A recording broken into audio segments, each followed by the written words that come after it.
Dalam siaran pers yang digelar di Pol Air Polda Sumsel Jumat 14 Oktober 2016, Dirpol Air Polda Sumsel Kombes Pol Robinson Siregar menjelaskan, saat petugas Pol Air Sumsel melakukan patroli di daerah Kepayang Kabupaten Muba, petugas mencurigai gerak-gerik tersangka Tony, mantan narapidana yang baru keluar 8 bulan atas kasus curat di perairan. Setelah didekati petugas, tersangka langsung melarikan diri, kemudian petugas langsung mengejar tersangka dan dilakukan penggeledahan.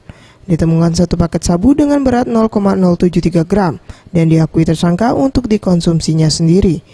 Selain itu, petugas juga mendapati satu buah senjata api jenis pisau.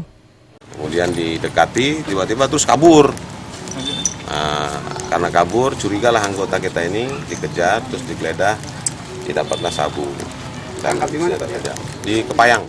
Atas perbuatannya, pelaku dijerat pasal 112 ayat 1 Undang-Undang Nomor 35 Tahun 2009 tentang narkotika dengan ancaman hukuman 15 tahun penjara.